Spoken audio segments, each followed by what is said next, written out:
Muy buenas tardes a todos, bienvenidos a la tarde de A24, bienvenidos a MMD. Ya estamos arrancando con todo. En un ratito vamos a contar qué está pasando con esta estrategia oficial desde el punto de vista económico en medio de la campaña electoral de volcar más pesos a la calle. Ahora vamos a contar dónde esos pesos. Empieza a relajarse la restricción fiscal, el ajuste fiscal de Guzmán en los primeros 7 meses del año. Y al mismo tiempo frenar el dólar libre, los dólares blue, los dólares alternativos en blanco. Vamos a contar cómo las medidas que ha tomado en los últimos días el Banco Central para restringir la operatoria en esos dólares libres en blanco, que le estaban haciendo perder muchas reservas diarias, ha presionado ahora sobre el dólar blue, que en este momento está en 183 pesos. Ahora va a contar Carlos González Prieto cómo sigue esta cuestión. Pero vamos a arrancar con lo que ha pasado desde el punto de vista político. Ya saben, estábamos ayer al aire cuando el presidente salió a disculparse, entre comillas, por segunda vez con el tema de la foto y evidentemente encarar lo que hoy va a ser la estrategia para dejar atrás el escándalo por parte del oficialismo. Hay un acto en Avellaneda de Alberto Fernández con Cristina Fernández de Kirchner, que se va a subir ahí al ring para levantarle la mano a Alberto Fernández y para meter a Macri en la campaña electoral. Evidentemente, esa es la estrategia del oficialismo para dejar atrás el escándalo. De alguna manera lo esbozó el propio presidente ayer, a ver si podemos verlo con un tono enojado, pero en un tono de campaña electoral, donde mete el tema de la foto, que nosotros ya hemos dicho que tiene su gravedad por varios motivos, y no voy a volver a explicarlo, pero el presidente tomando eso para, de alguna manera, retrucar y disparar contra Mauricio Macri, que justamente, casualmente, aparece ayer dando un reportaje. Algunos decían, irónicamente, cuando Alberto Fernández estaba en su peor momento, aparece Macri para salvarlo. Y es la pregunta, si Macri no aparece en medio de la campaña electoral ahora al rescate de Alberto Fernández, porque claramente el enfoque de la campaña del oficialismo es la economía, ver si se puede reactivar o recuperar mínimamente la economía en los próximos meses y cargar todo el peso de la responsabilidad de la crisis económica, como hacen todos los gobiernos, en la herencia legada por Mauricio Macri 2 años atrás. Escuchen este fragmento de lo que decía ayer el presidente y repasamos también el regreso de Mauricio Macri a la campaña electoral. Y yo no anduve con vueltas. En menos de 24 horas dije, esto pasó y no debió pasar, lamento que haya ocurrido. Tengo mucho pesar por lo sucedido. Y de ese modo, me disculpé ante ustedes, ante el pueblo, que son a los únicos que les debo una disculpa. Algunos leyeron mis palabras sinceras, honestas, de arrepentimiento a su modo. Algunos fueron tan miserables que dijeron que le eché la culpa a mi compañera. El único responsable soy yo. Me hago cargo, doy la cara y me pongo al frente de todo esto. Si alguno piensa que me van a hacer caer por un error que cometí, sépanlo, me fortalecen, me generan más fuertes convicciones, aumentan mi compromiso con ustedes. Bueno, obviamente las declaraciones del presidente ya son viejas, porque ahora se está esperando el día de hoy, de lo que suceda con Cristina Fernández de Kirchner, pero vale un poco la estrategia de meter a Macri en la campaña, que fue la segunda parte de las declaraciones del presidente. Como escuchaban ahí, el presidente se hizo ahora sí responsable, sigue insistiendo que fue un error, no un delito. A ver si podemos ver rápidamente las placas. Así avanzamos, no me van a hacer caer por un error que cometí. El presidente se veía muy acosado cuando habla de los miserables que dicen que responsabilizó a su pareja, a Fabiola Yáñez. Me imagino que se refiere al ministro de Seguridad de la provincia de Buenos Aires, a Sergio Bernis, que fue él el que le envió una carta al presidente diciendo fue ella, no fui yo, así la titulaba la carta, y le advertía al presidente que eso no se hacía, entregar a la compañera en medio de todo lo que se ha generado con la foto. Ahora sí, el presidente dice: yo soy el único responsable, me hago cargo de ahí la cara, pero fundamentalmente después engancha sus dichos retrucando a Mauricio Macri, ¿no? Nunca me van a tener que escuchar pedir disculpas porque me arrodillé frente al FMI y endeudé a la Argentina y a generaciones de argentinos como otros hicieron. Es decir, el presidente engancha ahí lo que es el eslogan de campaña del Frente de Todos, que es fue Macri. La responsabilidad económica de lo que está sucediendo principalmente está en la mochila que le dejó Macri a este gobierno. Y justo aparece Macri en campaña. Algunos dicen, dentro del Juntos por el Cambio, en el peor momento, cuando Alberto Fernández tenía sin excusa electoral y política que explicar sus propios problemas, aparece Macri y dice: la foto en Olivos terminó por destruir toda autoridad moral del presidente. Con esa foto el presidente tocó fondo. Bueno, festejada esta reaparición de Macri en Olivos y en la Casa Rosada, porque todo indica que esta va a ser la estrategia hoy de Alberto Fernández y Cristina: hacer hincapié en la crisis económica y cargarle el peso de la responsabilidad a la herencia, pesada ciertamente, que dejó Mauricio Macri. Pero esa es un poco la estrategia del gobierno. Es evidente esa estrategia porque han buscado instalarla desde la cámpora a distintos sectores, pero la novedad es que hoy Cristina va a potenciar eso con Alberto Fernández en el escenario en Avellaneda. Macri también levanta el guante, ¿no?, rápidamente, porque es muy interesante cómo también terminan siéndose funcionales entre ellos, ¿no? A Mauricio Macri también le viene bien que lo suban al ring, porque él está en un momento dentro de Juntos por el Cambio donde le está costando un poco encontrar su lugar. Más allá del respeto como expresidente y tal, no ha podido prácticamente poner candidatos en las listas. No te digo que es ninguneado por sus compañeros de Juntos por el Cambio, pero no tiene el peso que a él le gustaría tener. Entonces, esta invitación a subirse al ring que le hacen desde el oficialismo también le termina resultando funcional en términos personales, desde la estrategia personal política de Mauricio Macri, que, bueno, como comentabas vos, ayer levantó el guante, y esta será seguramente una situación a la que nos tendremos que acostumbrar, ¿no? Las acusaciones cruzadas de aquí a la campaña, de aquí a noviembre, hasta el final, las acusaciones cruzadas entre el gobierno y Mauricio Macri, entre el kirchnerismo y Mauricio Macri, con una grieta que se va agudizando, lamentablemente. Bueno, a ver, ya están para analizar esto con nosotros Sergio Doval, que es el director de Taquión, y está Alejandro Katterberg de Poliarquía. Gracias a los dos por atendernos, como siempre. Alejandro, empiezo con vos. A ver, ¿cómo estás viendo la repercusión que puede tener y el impacto que puede tener esto que estamos contando de lo que ha sido la foto, y al mismo tiempo la estrategia clara del oficialismo de correr el eje de la campaña, ponerlo en el plano económico fundamentalmente y cargar la mochila en la herencia del gobierno anterior?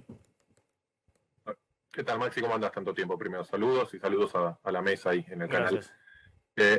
Encontrar o ubicarnos primero en entender un plano más amplio a la sociedad argentina, que está claramente dividida en sectores. Entonces, si nos ocupamos o nos preocupamos por cómo esto va a impactar en los votantes duros antikirchneristas o cómo va a impactar en los votantes propios del gobierno, es una discusión. La más interesante sería saber cómo esto va a impactar en el votante más anómico, más independiente, más alejado de ambas posiciones, y que además es claramente el votante que va a terminar de definir el rumbo y el destino electoral. La verdad es que tenemos que esperar, como analistas, nuestras próximas encuestas para ver, sobre todo si en ese votante medio esto está generando un impacto. Ese votante es más despolitizado, está muy afectado por las variables económicas, que históricamente este tipo de escándalos no generan, después de un primer momento, algún cambio permanente en la conducta. pero estamos viviendo circunstancias especiales. Primero, un mal humor muy generalizado, o sea que la tolerancia a estos desvíos de la clase política son mucho menor en momentos de crítica y de situación económica muy mala que en momentos de crecimiento.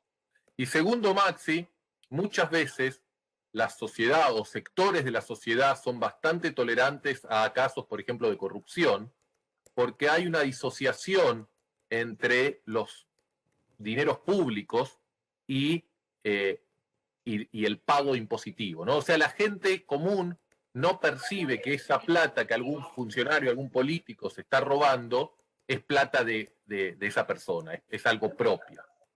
En este caso hay una conexión muy directa, porque la gente no pudo salir, no pudo estar con familiares, no pudo despedirse o estar cerca de amigos o personas que transcurrían con la enfermedad. Entonces, en este caso existe el potencial para que esa disociación entre lo que pasa en la esfera pública y en la élite política y lo que pasa en la vida cotidiana de la gente sí esté presente. Pero te reitero, Maxi, hasta que no tengamos encuestas concretas y haya pasado algunos días para ver si el impacto es permanente, no tengo una respuesta exacta para darte. A ver, lo sumo a Sergio Doval de Taquión. Les pido por favor, chicos, en la producción, si al que no está hablando lo podemos mutear para que no vuelva a entrar el audio del programa en el micrófono del otro.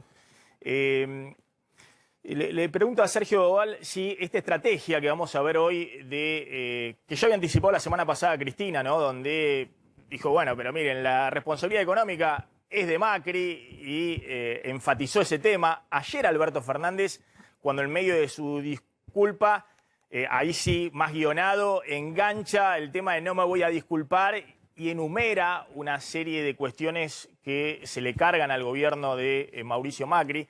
Si esta estrategia es una estrategia que le sirve al oficialismo, teniendo en cuenta que el oficialismo actual fue votado justamente por el fracaso económico del gobierno anterior.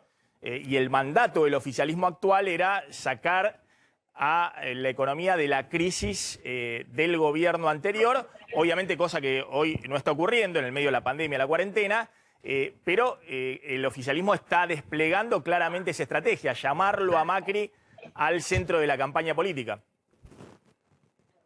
Hola Maxi, buen día, y también a la mesa de Alejandro.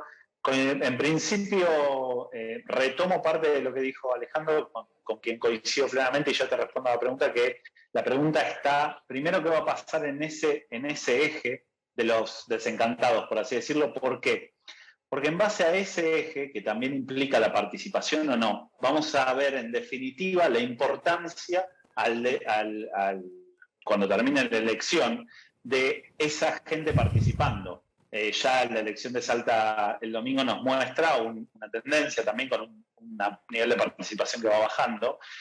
Y la verdad es que si vos tenés baja participación de esa gente que cada vez por así decirlo, se asquea más con las situaciones que están pasando, que es esa parte desencantada con la política, etcétera, si no participan van a pesar mucho más los polos en la elección. Y ahora, yendo a tu pregunta particular, lo que creo que es importante es entender que el Frente de Todos debe tener claro que el gran problema que tiene son los desencantados de sus propios votantes. Porque recordemos que no tienen que hacer una gran elección si nos comparamos con el 17, donde el Mundo Pro o Cambiemos había hecho una mejor elección.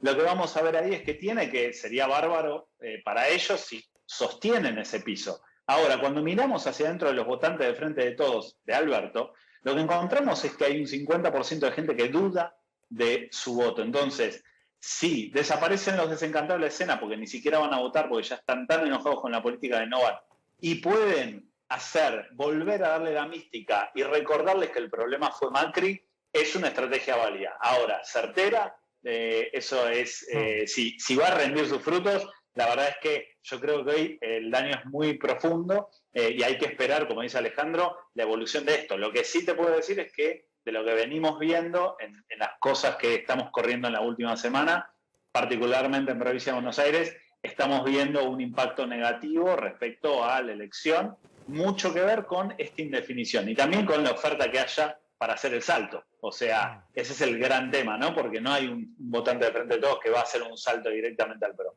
Creo que ahí puede beneficiarse las posturas intermedias, ¿no? Como Florencio Randazzo, y creo que ahí Facundo Manes puede algo agarrar de los desencantados, pero hay que ver cómo termina esta escena, ¿no? Alejandro, te hago una pregunta respecto a qué está priorizando la gente, ¿no? Nosotros no estamos mostrando encuestas, me parece que es un año donde el beta, la variabilidad, es complicado en términos de imagen de los candidatos e intención de voto, porque ha ocurrido un cisne negro, es muy difícil modelizar eso y cuál puede ser el impacto real en la gente, más allá de lo que te digan en una encuesta.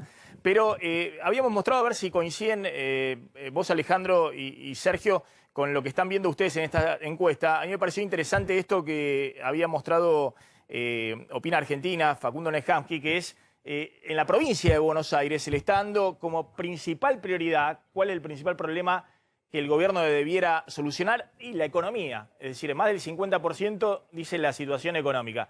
Después recién viene la corrupción, la inseguridad, la educación, y muy atrás el tema COVID. Ha quedado atrás, no sé si esto ustedes también lo están percibiendo. Lo otro que me sorprendió, y que evidentemente es a lo que apunta el oficialismo, es la típica pregunta que también se hacía en el gobierno anterior: ¿a quién responsabiliza usted por la crisis económica, ¿no? Y esto es siempre así, digamos, cuando empieza un gobierno se le responsabiliza de la crisis económica al gobierno anterior, hasta que va pasando el tiempo y la gente ya le empieza a endilgar la responsabilidad de la crisis económica al gobierno en curso. Lo mismo le pasó a Mauricio Macri. Y lo que se ve hoy es que hay un 36% de la población que dice en la provincia de Buenos Aires todavía la responsabilidad de la crisis es de Macri. Esto era casi 50 a principios del año pasado, después de la elección que perdió Macri y asumió Alberto Fernández. Y hay un 44% que viene en crecimiento, e incluso me decían ahí que es mayor, 45 hasta 47%, que la responsabilidad es del gobierno actual. Y una parte pequeña, 13%, dicen la responsabilidad es de la pandemia. Esto obviamente ha crecido mucho, donde ya en la provincia de Buenos Aires responsabilizan principalmente al gobierno actual de la crisis económica, y ha quedado más rezagado la responsabilidad que hay sobre Macri. Evidentemente lo que quiere hacer el gobierno, hablando de la herencia, instalando todavía el tema de Macri en la campaña, es la idea de que Macri es el cuco desde el punto de vista de la economía. Ojo que Macri fue el gran responsable. No sé si vos estás viendo los mismos números o tienen algo similar respecto a la importancia de la economía en la elección en la provincia de Buenos Aires y la responsabilidad que se le endilga al gobierno actual y al gobierno anterior. Alejandro. A ver, Maxi, un par de puntos para comentar y aclarar. Uno, la economía ha sido, es y seguirá siendo el factor fundamental que mueve la conducta electoral del votante independiente, del votante menos ideologizado, menos politizado. En ese sentido, estamos viendo valores muy críticos de humor social, ¿sí? Nunca el kirchnerismo gobernó con el nivel de pesimismo social que hay hoy. Son valores similares a lo que fue el último año y medio de Mauricio Macri, pero no, estos niveles tan negativos no los habíamos visto en ningún momento en los 12 años del gobierno de Néstor o Cristina Kirchner. Entonces eso ya implica un desafío muy importante. Otra cosa, la pandemia y el coronavirus. Claramente es una anomalía que cambia en muchos sentidos cómo tradicionalmente los analistas evaluamos las situaciones, nos genera mucho más incertidumbre, mucho más volatilidad en poder pronosticar comportamientos electorales, pero la pandemia viene a trastocar todo. Y en ese sentido la pandemia funciona como justificador en gran medida de que al gobierno no se le achaca responsabilidad de haber generado los problemas económicos. El problema hoy que tiene el gobierno no es tanto que la sociedad le asigna la responsabilidad por los problemas. El inconveniente que tiene el gobierno es que la sociedad le asigna responsabilidad por no solucionar los problemas económicos. ¿Se entiende la diferencia? Está ¿no? clarísimo. O sea, sí. Alberto, no es tu culpa que estemos mal, pero sí es tu responsabilidad solucionar esto. Y yo creo que el gobierno va a intentar enmachar ambas situaciones para decir, a partir de que se va terminando la pandemia, vamos a estar en condiciones de empezar a recuperar la economía. pero los niveles de insatisfacción económica son muy altos, y te agrego un dato importante y que vos lo debes conocer y aparte te interesa particularmente: el empleo. En nuestras series históricas en Poliarquía, hace más de 10 años que no vemos preocupación, insatisfacción tan alta como hay hoy por el desempleo. Y un dato particular: el kirchnerismo siempre gobernó con el desempleo yendo para abajo, en términos absolutos y en términos de percepción de preocupación. Cuando Néstor Kirchner asumió en el 2003, en nuestras encuestas, 50% de la gente decía que el principal problema del país era el desempleo. Eso fue bajando año por año y dejaron con un dígito esa preocupación. Bueno, hoy ya está de vuelta en 20%, es la mención más alta y es el valor más alto en 10 años. Tampoco el kirchnerismo nunca gobernó, el kirchnerismo manejó problemas de recesión, inflación, default, todo tipo de dificultades económicas que fueron atravesando durante sus años de gestión. Lo que el kirchnerismo hasta ahora no gobernó es con un desempleo creciente. Y yo creo que eso va a ser un desafío político y económico para después de las elecciones. Es interesante lo que vos planteás, porque vos decís el tema económico. Nosotros estamos mostrando la responsabilidad, y aquí en Sendilgar, la responsabilidad de la actual crisis económica, que viene de la crisis económica de los 2 últimos años también del gobierno de Macri. Es entre los independientes, vos decís, entre esa franja del medio que va para un lado y va para el otro y que de alguna manera cambia gobiernos, ¿no? Le pasó en su momento al Frente para la Victoria en 2015, le pasó a Macri en el 2019. Vos decís, el votante del kirchnerismo, aunque está muy descontento con la situación económica, no es que va a buscar la fórmula de que se lo solucione Juntos por el Cambio, digamos.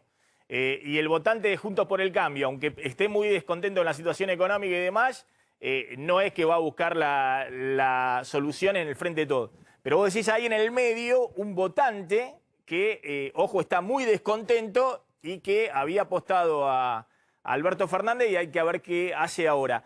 En ese votante pesa también todo el tema de la gestión de la pandemia y fundamentalmente lo que vimos, esto del presidente firmando una cosa, haciendo otra, la foto. Ese peso, aunque no lo hayas medido, ¿crees que es relevante? A ver, hay 4 variables generales o 4 temores que hoy tiene la sociedad, Maxi. El primer temor es el económico, ¿sí? Es el miedo a perder el empleo, el miedo a que no te alcance la plata a fin de mes, el miedo a perder calidad de vida, a restringir consumo, en todas las esferas sociales. Las clases más altas teniendo que dejar viajes o limitarse o atrasarse con pagos, las clases medias costándole llegar a pagar la prepaga, las clases bajas. En todos los efectos sociales hay problema económico, el temor económico. El segundo grupo de temor sigue siendo el de coronavirus, que viene disminuyendo y que la vacuna tiene un efecto muy importante, porque después de vacunada a la gente, ese miedo, esa preocupación, esa angustia que tienen disminuye significativamente. El tercer temor es la inseguridad, sobre todo en los grandes centros urbanos, y eso va a ser importante en la provincia de Buenos Aires. Y el cuarto núcleo de temor, que incluye a un sector de la sociedad, no al conjunto, es el temor a Argenzuela, a la pérdida de la libertad económica y política. Ese es el voto duro, el voto duro de Juntos por el Cambio, digamos. Por eso. Si alguien quiere ganar una elección, no solo le puede hablar a la gente que tiene miedo político, miedo a la pérdida de la libertad económica, a la libertad política. Eso es de un sector social. Ahora, si querés ganar la elección, tenés que llegar al medio. Y en el medio están principalmente preocupados por lo que hablábamos, por la economía, por la inseguridad y, en tercer lugar, por la pandemia. Por la pandemia. A ver, rápidamente, le pregunto a Sergio, la irrupción de Macri en la campaña, ¿no? Porque claramente Larreta había armado hasta ahora un escenario donde no lo contaba Macri en la campaña electoral, justamente por la idea esta que plantean los radicales, Manes y otros, diciendo como principal activo: yo no participé en el gobierno de Macri ni de Vidal, porque creen que Macri en la provincia de Buenos Aires tira en contra, digamos, que justamente recuerda la crisis económica del final del gobierno de Macri. Ahora, Larreta pidió en su momento que en la ciudad de Buenos Aires Macri entrara en la campaña, algunos dicen corrido por los sectores libertarios y de derecha que le estaban de alguna manera sacando votos, pero lo cierto es que Macri entró. Digamos, Macri apareció anoche y opinó de la foto y se defendió de lo que le había dicho Alberto Fernández respecto a la deuda, al FMI, a la crisis económica. Es decir, Macri entró en la campaña y hoy vamos a ver un nuevo capítulo. Ahora va a contar González Prieto cómo viene el acto de esta tarde, pero es de cajón que va a haber críticas muy fuertes tanto de Cristina como Alberto Fernández al gobierno anterior y a Macri. ¿Vos crees, Sergio, que el tema de Macri en la campaña y fundamentalmente en la provincia de Buenos Aires es lo que quiere el oficialismo? ¿Le juega a favor? Yo creo que sí, creo que también hay una parte que está muy situada por, vos hablás de estrategia, yo creo que el concepto es todos juegan y si el oficialismo empieza a jugarlo, el expresidente va a salir a la cancha a defenderse claramente. Sí estamos viendo de que en realidad el serio problema que tiene ahí Juntos por el Cambio es que en principio no tiene, toda la estrategia está montada, particularmente sobre Diego Santilli o María Eugenia Vidal, sobre una lógica de mucha más moderación. Y que también están viendo que los procesos de enfrentamiento no les están sumando demasiado. La grieta para ellos les asegura una parte, pero no les asegura la parte importante para dar el salto cualitativo. Entonces, creo que el presidente va a seguir montándose sobre esa respuesta porque lo están jugando. No es tan seguro, le asegura Juntos por el Cambio el piso radicalizado, obviamente, pero no les asegura el salto cualitativo que tienen que ejercer también para aglutinar más, ¿no? Alejandro, brevemente, ¿tu opinión respecto a esto? A ver, claramente la figura del expresidente ha quedado muy desgastado luego de su salida del gobierno y en el primer año que pasó fuera del poder. La estrategia, sobre todo en la provincia de Buenos Aires, porque lo que yo creo, Maxi, que vamos a ir viendo es, nosotros hablamos todo el tiempo de la provincia de Buenos Aires, en las distintas provincias los gobernadores van a tender a provincializar la elección. Claro, sí, totalmente. Van a querer que se evalúe su propia gestión, deslindarse de la cuestión nacional, deslindarse de la cuestión macroeconómica nacional.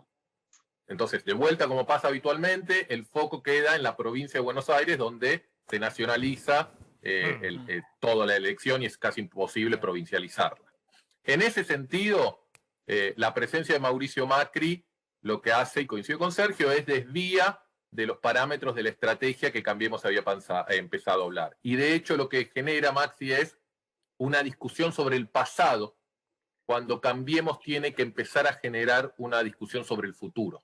Cambiemos tiene que rescatar cosas buenas de su gestión, Cambiemos tiene que rescatar cosas buenas de sus administraciones provinciales, no solo en la ciudad de Buenos Aires, sino en las otras provincias que gobierna, pero Cambiemos tiene que empezar, o Juntos por el Cambio, digamos, tiene que empezar a darle a la sociedad y sobre todo a los votantes del medio, los que venimos hablando en esta entrevista, una opción y una alternativa y un mensaje de futuro. La presencia de Mauricio Macri los lleva de vuelta hacia una discusión para atrás. Alejandro Gatterberg, muchas gracias. Sergio Doval, de Taquión también, muchas gracias. Vamos a contar en un ratito el acto de esta tarde. ¿Ya hay hora confirmada para el acto de Alberto Fernández con Cristina? Sí, 3 de la tarde en Avellaneda. Recordemos, hay mucha expectativa respecto a este acto, Maxi, porque va a ser la primera vez que se muestren juntos Cristina Fernández de Kirchner con Alberto Fernández después del cierre de listas del 24 de julio. Van a estar, por supuesto, Tolosa Paz, la candidata de la provincia de Buenos Aires, Axel Kicillof, Cristina Fernández de Kirchner y el propio Alberto Fernández. Expectativa también respecto a si se carga al hombro la campaña Alberto o si empieza a aparecer Cristina en la provincia de Buenos Aires liderando la campaña, ¿no? Esa es la gran incógnita en muchos analistas políticos respecto a si va a salir a ponerle el pecho Cristina a la campaña realmente o si, como dicen algunas encuestas, sin dar números exactos, con una situación muy pareja en la provincia de Buenos Aires, por ahí lo dejan a Alberto. No, al contrario, nosotros veníamos diciendo que lo estaban corriendo Alberto de la campaña en la provincia de Buenos Aires, que Cristina estaba protagonizando con Kicillof. Lo que sucede es que este hecho de la foto llevó a trastocar los planes.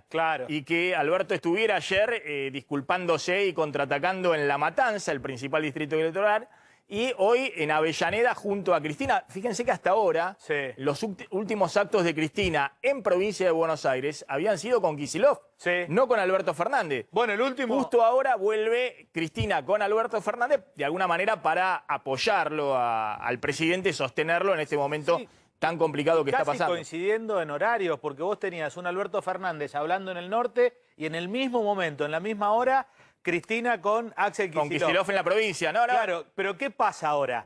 La agenda lo pone Alberto. Por más que lo quieran correr de la campaña, los escándalos lo ponen en el tapete. Entonces, esa es un poco la disyuntiva dentro del Frente de Todos respecto a cómo sigue la campaña. Hay que estar muy atentos a la mecánica del acto de hoy, ¿no?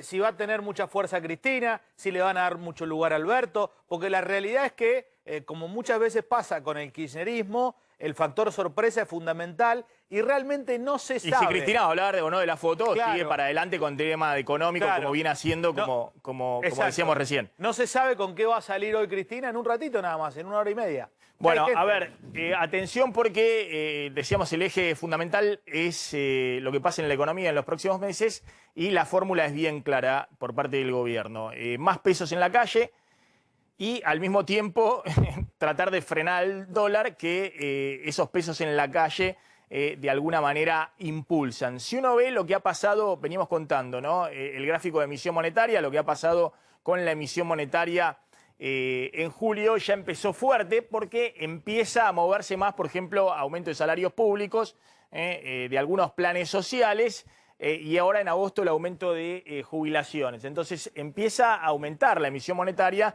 que hasta ahora estaba muy controlada respecto a la mega emisión del año pasado, 2 billones de pesos como consecuencia de la pandemia, la cuarentena. Y eso está generando una presión fuerte sobre los dólares alternativos, ¿no? Más peso dando vuelta, parte de esos pesos se corren a presionar sobre todos los tipos de cambio. Y lo que estaba viendo el gobierno en las últimas semanas era que había una presión muy fuerte sobre este dólar contado con liquidación, que es un dólar de dolarización de las empresas o inversores en el sistema financiero, un dólar legal, y que cada vez se estaba vendiendo más dólares en este mercado. En julio vendió 415 millones de dólares. En la primera semana de agosto vendió 180 millones de dólares. Este ritmo vendía 600 millones de dólares en este mercado de las reservas, que son escasas. Nosotros contamos, tiene un poco más de 6.000 millones de dólares el Banco Central disponibles y de esos 3.000 millones es el oro. Es decir, no tiene mucho margen para andar vendiendo fuertemente todos los días 20, 30 millones de dólares en ese mercado del dólar a 170. Por eso se tomaron una serie de medidas adicionales, de restricciones, que me cuentan que van a seguir en los próximos días. Y la pregunta es si eso puede presionar al dólar blue. En este momento el dólar blue está en 183. 183 pesos el blue, 170 el contado con liqui. También un dólar en el que había expectativa por esta restricción, que no se puede operar con contado con liqui teniendo una cuenta en una LIC. Tenés que tener una cuenta en un banco en Estados Unidos como persona física o jurídica para ir al contado con liqui. Bueno, por eso contaba, ¿no? Si esto puede significar mayor presión sobre el dólar blue, ya lo vimos el viernes y hoy en el primer día hábil. Igualmente al gobierno parece importarle más que nada este dólar de 170 pesos. Hoy, ahora me va a confirmar alguien que está en el mercado, estuvo incluso arriba, 172, 173 pesos. Después interviene el Banco Central ahí y lo baja. Claramente lo que quiere evitar el gobierno son los dólares del año pasado, de octubre del año pasado, cuando llegaron a valores de hoy a 270 pesos en el blue y 250 pesos en los dólares alternativos en blanco, ¿no? Esos dólares de 195 el blue y 180 del contado con liquidación a fines de octubre del año pasado, traídos por inflación a valores de hoy, son dólares muchísimo más altos de lo que estamos viviendo. Obviamente eso lo quiere descartar por completo el gobierno, pero hay presiones sobre los tipos de cambio y eso significa que hay dolarización. Gente que se está pasando con la capacidad de ahorro, que se está pasando de pesos a dólares. Está Juan Napoli, que es presidente del Banco de Valores, y también Fabio Rodríguez, economista. Empiezo por vos, Juan.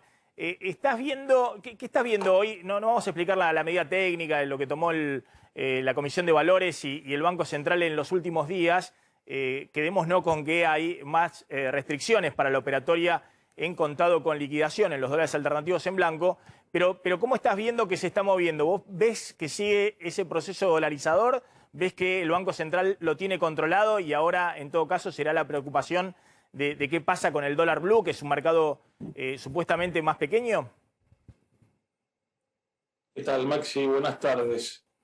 Lo primero que me gustaría señalar que la economía argentina está dolarizada de hecho y no de derecho. En segundo lugar, si vos tenés pesos para que te estafen, te escapás de esos pesos.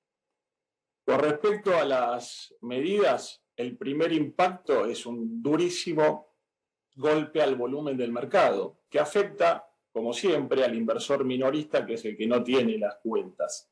Con lo cual hay una caída abrupta del volumen. De hecho, hoy, hasta el momento, no hay operaciones en cable en el bono 30, que es el bono de referencia del gobierno, seguramente porque muchas ALICs estamos a la espera de alguna resolución o la palabra de la Comisión de Valores, que es en definitiva quien nos regula. Y cuando hablas de ALICs son las sociedades de bolsa. Sí. Exactamente, las antiguamente denominadas sociedades de bolsa, hoy día agente de liquidación y compensación con la nueva ley de mercado de capitales. Sí.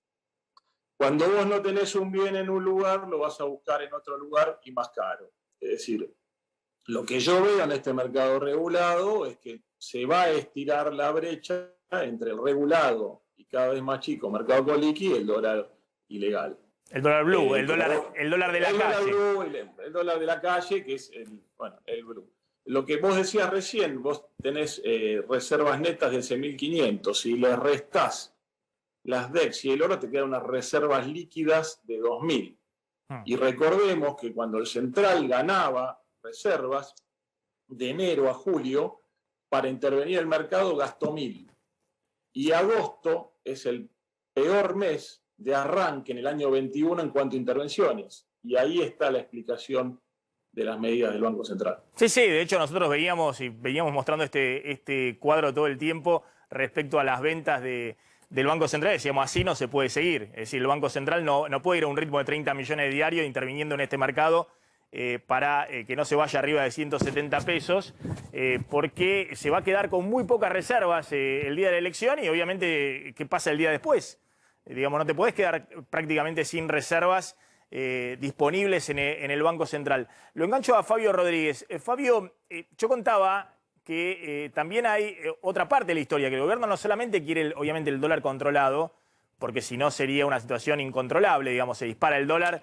Un impulso inflacionario en medio de la campaña electoral para cualquier gobierno es un golpe fatal, sino que también quiere estimular un poquito más la economía, y no es solamente la reapertura de las paritarias al 45% para que estos meses le gane un poquito a la inflación, sino que está aflojando también el torniquete fiscal, está de alguna manera poniendo más pesos en la calle. El déficit fiscal empieza a ensancharse nuevamente. Veamos, estos son los datos de la Oficina de Presupuesto del Congreso respecto a qué ha pasado en julio. Este es el último dato de julio, todavía no lo publicó el Ministerio de Economía. Esto es, ojo, base de vengado, es decir, lo que se imputa de gastos e ingresos del Tesoro Nacional, del Estado Nacional. El Ministerio de Economía se maneja con el base caja, es decir, que vos podés tener imputado un gasto pero no lo pagás. Que es en general lo que se hace, muchas veces se va pateando los pagos y de esa manera el déficit fiscal que muestra o los gastos que muestra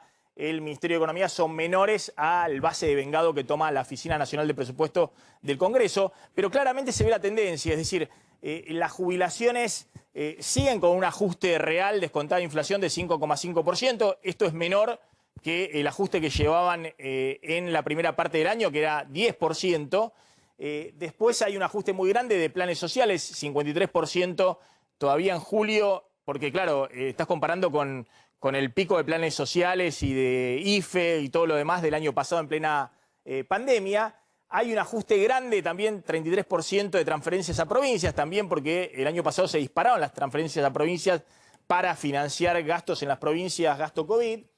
Y el ajuste de tenés el interés en la deuda, porque renegociaste la deuda, no tenés ahí demasiados problemas este año. El tema es que estás aflojando el torniquete, ahora van a ver, los gastos que han aumentado respecto al año pasado en términos reales, es decir, por encima de la inflación, y esa es la próxima placa. Veníamos contando los subsidios económicos que están disparados, 50% de crecimiento en términos reales, porque tenés congeladas las tarifas públicas de luz, gas, agua, y esa es la compensación, fundamentalmente subsidios energéticos. Tenés un aumento importante de la obra pública, porque veníamos contando que se reactivó fuerte la obra pública, está 40% de crecimiento en términos reales respecto a julio del año pasado. Y por primera vez, los salarios públicos que venían con un ajuste real importante este año pasan al frente. Ya en julio tenés 5% de aumento en términos reales de los salarios públicos. Bueno, esto es lo que el gobierno va a empezar a mostrar en los próximos meses, que por unos meses los salarios públicos, las jubilaciones, los planes sociales en términos reales le ganan por un poquito a la inflación, se expanden en términos reales, pero claro, esos son más pesos en la calle, es aflojar el ajuste fiscal y puede funcionar en el corto plazo como reactivación del consumo mientras no se te dispare el dólar, los dólares libres, y a su vez mientras no se te dispare nuevamente la inflación.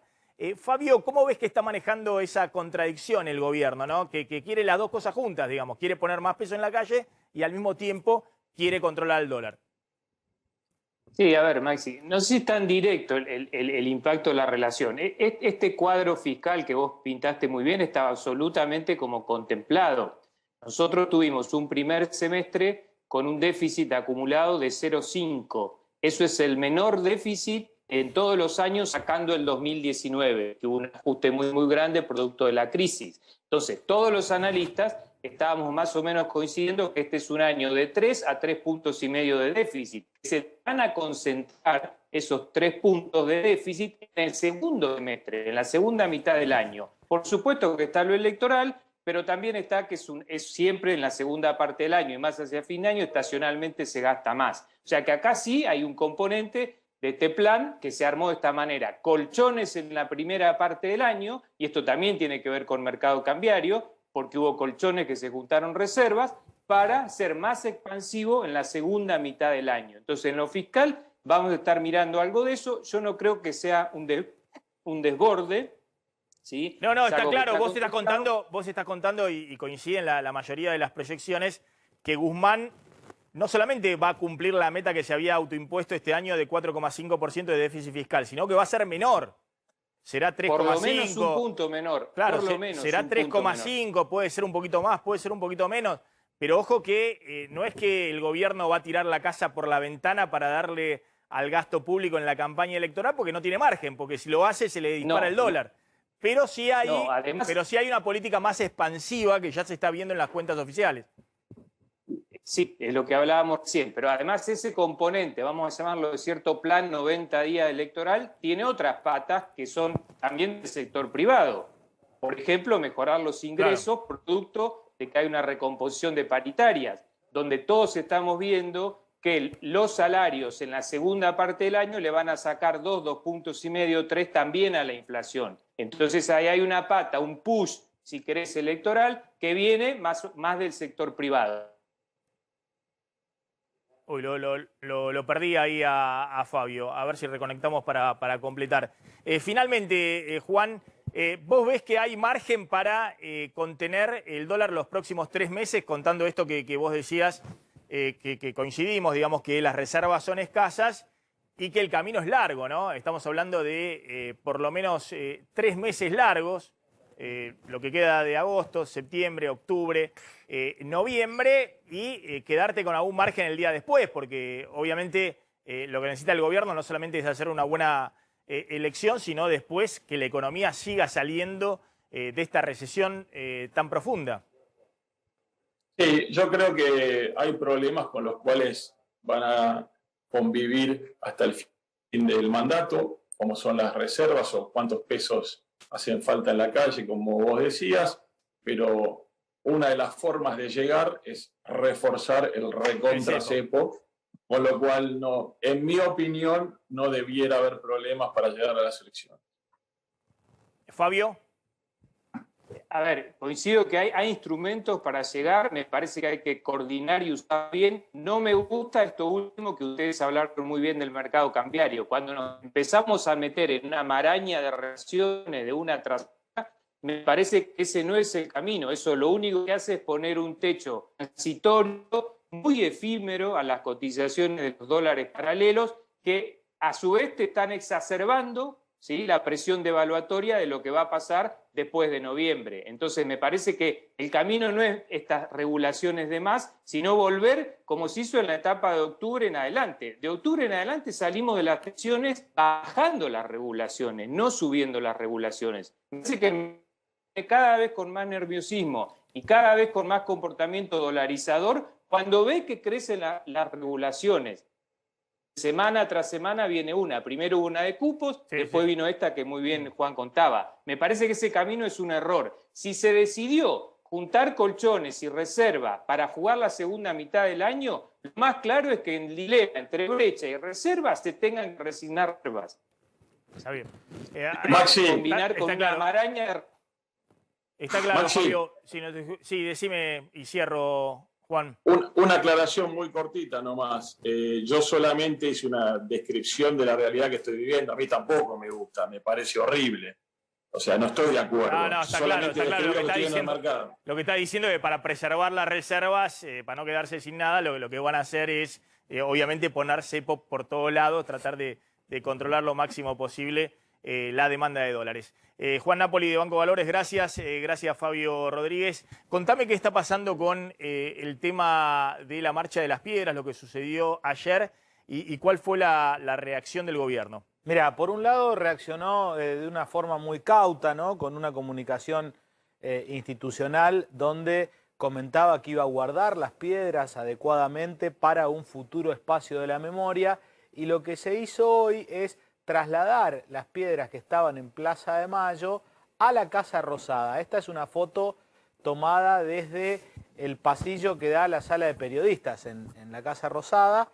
Allí están las piedras que fueron depositadas por los manifestantes, por los que estaban protestando, por los que estaban haciendo esa especie de... Sí, su duelo. Las que se veían ayer, no sé si podemos mostrar alguna imagen de la marcha de ayer, justo fue después de nuestro horario. Claro. Pero efectivamente la gente depositaba las piedras ahí frente a la Casa Rosada. Sí. Lo que se hizo es recolectar eso. ¿Qué se hizo? ¿Durante la noche? No, hoy durante el día. Esto hoy también, a la mañana. Sí, esto también se llevó a cabo en la Quinta de Olivos. Hubo 2 puntos, en la Quinta de Olivos y en la Casa Rosada. Lo que hizo el gobierno es con cuidado juntar todas esas piedras.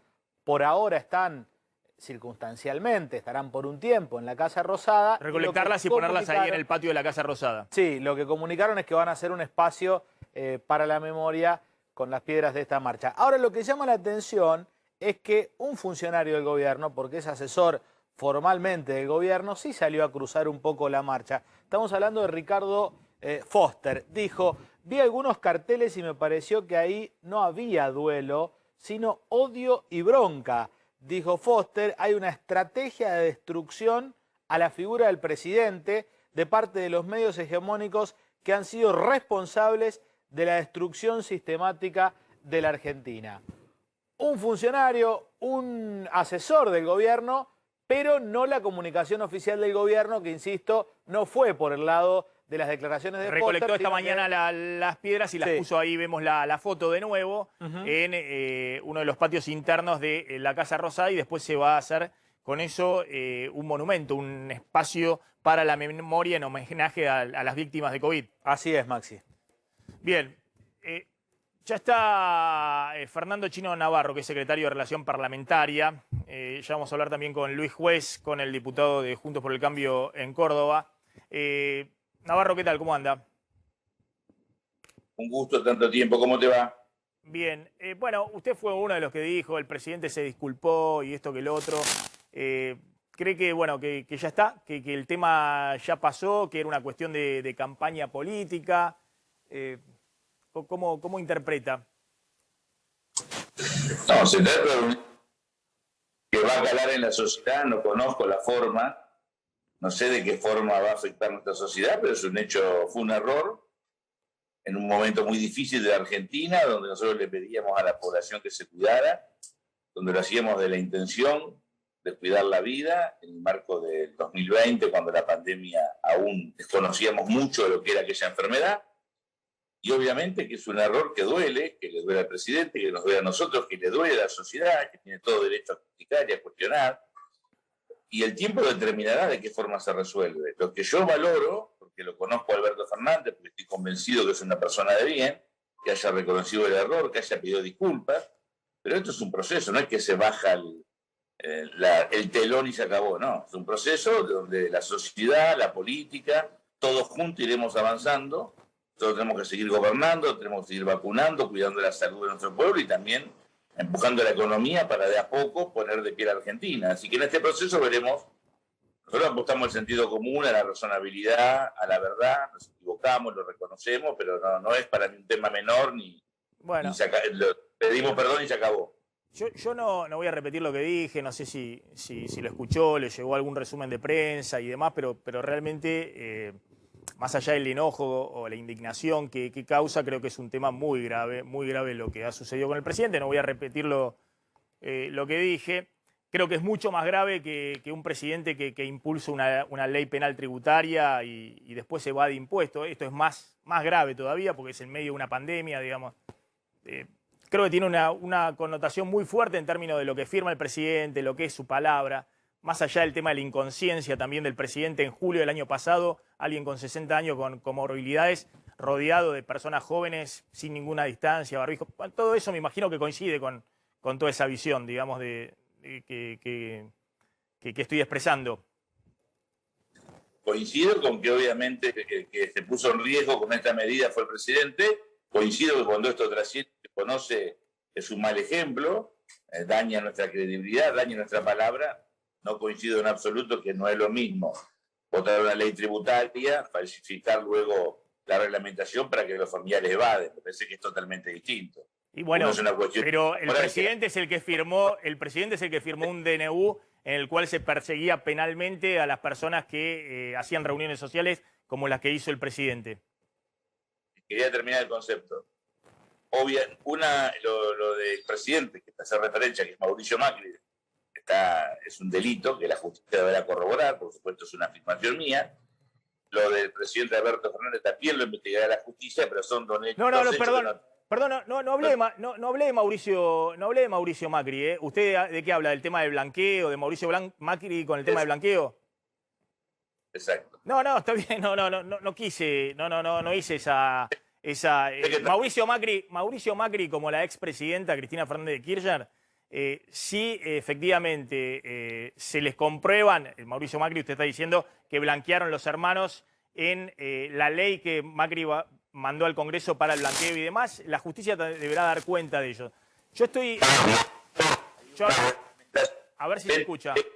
Yo estoy hablando, no lo metí a Macri en este tema. Lo que digo es, me parece que, visto desde el lado del presidente, el presidente firma algo, le transmite a la sociedad algo y después lo viola, y lo viola en el peor momento. Me parece que tiene más allá de la gravedad penal o si lo van a perseguir penalmente o no, me parece desde el punto de vista de la palabra, desde el punto de vista de la confianza con el electorado, bueno, es un tema muy delicado, con los ciudadanos en general, que por ahí pueden ir y no votar directamente.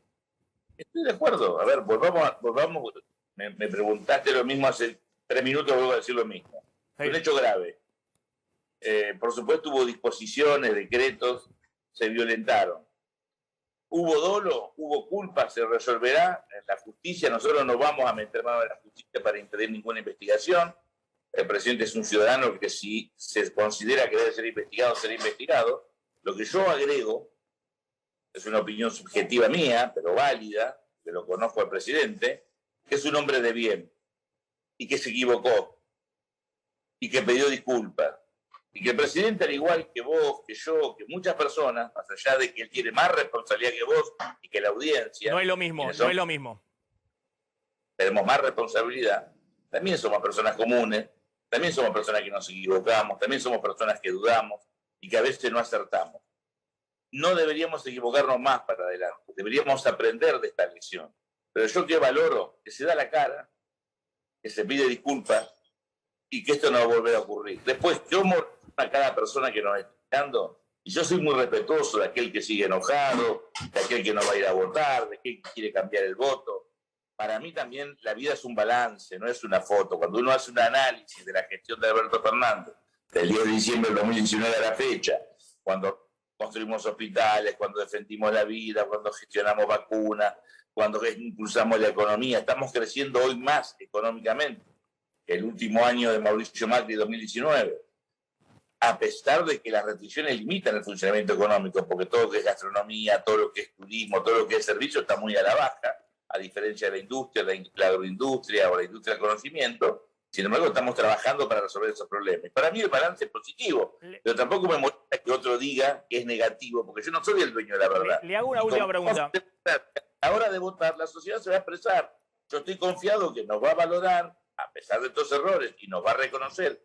Vamos a ser la primera minoría a nivel nacional, pero bueno, faltan poco, 4 semanas, 5, y nos enteraremos de lo que nuestros ciudadanos se expresan en las urnas, y habrá que respetarlo. Me gusta a mí el resultado, yo espero que sea positivo, o no me guste si me equivoco. A ver, tengo una pregunta para preguntarle, pero a ver, lo puedo sumar a Luis Juez. Tengo entendido que no tiene problema de que comparta pantalla. De hecho, usted es el secretario de Relaciones Parlamentarias.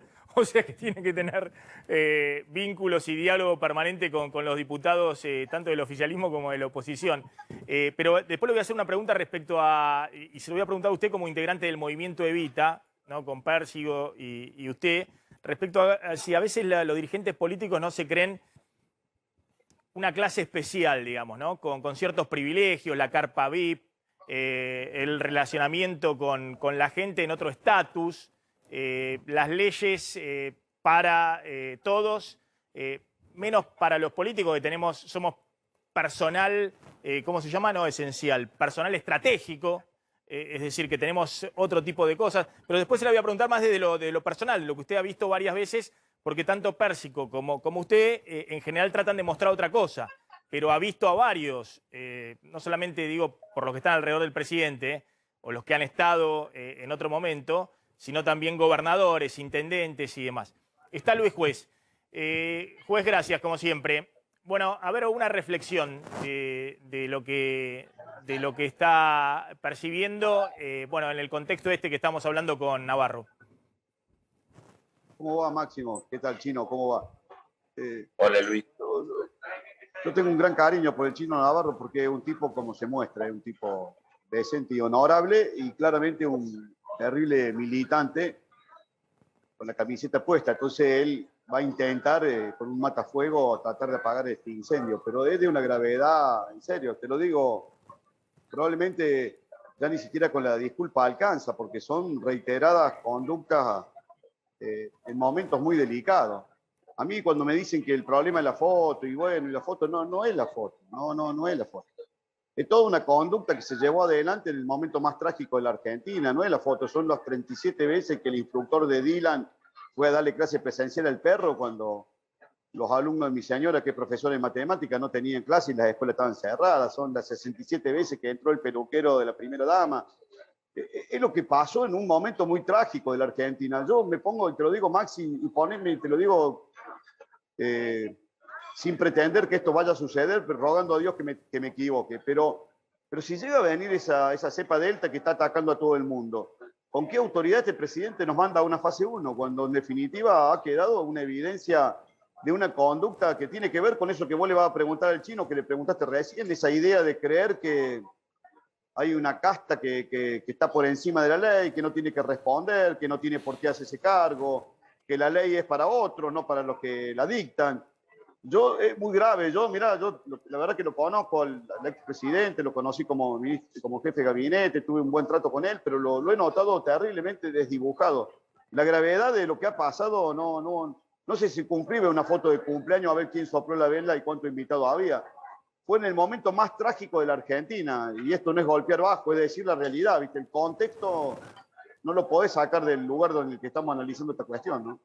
A ver, Navarro, esto que plantea Juez, que yo también lo había dicho, más allá del tema electoral, ¿no? Porque después estamos analizando acá que se ha subido el propio Macri al escenario de la campaña electoral, el oficialismo lo estaba buscando permanentemente, más allá de lo que digas encuestas, si efectivamente le va a terminar yendo bien o no en la provincia de Buenos Aires. El tema de la gestión, si no haya una dificultad para gestionar hacia adelante, ojalá que no, vamos a contar en un ratito si podemos zafar o no con expertos de la variante Delta, pero si el presidente tiene que decir dentro de un mes o un mes y medio, cuando sea, miren, hay que aplicar nuevamente restricciones y demás. ¿No ha perdido credibilidad esa palabra presidencial para gestionar, no para la campaña política, para gestionar? Primero, variante Delta, ya que sigue Argentina. A ver, un segundo, Chino, un segundo, pues no puede ser que no podamos. A ver, entra el audio por acá, por allá, estamos muteando a Juez. ¿Por dónde entran los audios? Que escucho retornos por todos lados y queda muy desprolijo. A ver, bueno, y le podemos decir algo al Chino si está entrando por el Chino. ¿Se le puede decir algo? Que use auricular. No se le puede decir nada. Estoy en un bar enfrente de un sanatorio en Avellaneda donde la hermana de una amiga nuestra está enferma, muy grave, y la vinimos a ver. No es el mejor lugar, te pido disculpas. No, perdón. Pensé que había un problema de conexión acá. Sí. Me tocó estar aquí en el sanatorio y no te quería fallar. Por supuesto. ¿Después va a participar del acto ahí en Avellaneda mismo o no? No, tengo que volver a mi oficina porque tengo un montón de reuniones atrasadas. El trabajo que debe ser. Bueno, perfecto. Un previsto de venir al sanatorio a ver a Raquel, que es una amiga nuestra, que Dios quiera pueda superar su situación de salud. Ojalá. La variante Delta es una variante que todo indica que va a ser menos letal, que va a haber muchos contagios, pero con menor letalidad. No obstante, la pregunta es, ¿el presidente da la autoridad para poder convocarnos si hay que ir a algún tipo de restricción? Yo creo que sí, pero entiendo lo que dice Luis Juez, entiendo lo que decís vos, que dicen muchos ciudadanos que tendrán dudas, pero yo también confío en la responsabilidad colectiva. Si bien este es un país presidencialista, donde el presidente tiene mucha fuerza, porque así lo marca la Constitución, somos una democracia y creo que todas las personas de bien, oficialistas y opositores, periodistas, científicos, médicos, si hay necesidad de una restricción, no vamos a especular con que si el presidente dijo o no dijo, o por la foto que la cuestionamos y se está investigando o no. Lo que tenemos que hacer lo que corresponde, más allá del error del presidente, el error de muchas personas. Las restricciones tenemos que cuidarnos porque lo que está en juego es la salud, está en juego la vida de todos nosotros. Así que yo confío mucho en el pueblo argentino. Confío más en el pueblo que en la clase dirigente y me considero un dirigente. Así que entro en la generalidad de la ley, no que miro de afuera. Creo que estamos la política en deuda con nuestro pueblo y este es un momento post-pandemia para reconstruir una nueva relación, un nuevo contrato entre sociedad, dirigencia y política. Bueno, en un punto coincido, digamos, de la responsabilidad también social, ¿no? De hecho, nosotros el año pasado, hacia julio del año pasado, o creo que antes, hemos sacado acá constitucionalistas, al doctor Gil Domínguez y a otros, que validaban los DNU del presidente, después fueron ratificados por el Congreso, diciendo que eran constitucionales y que efectivamente la norma se debía acatar.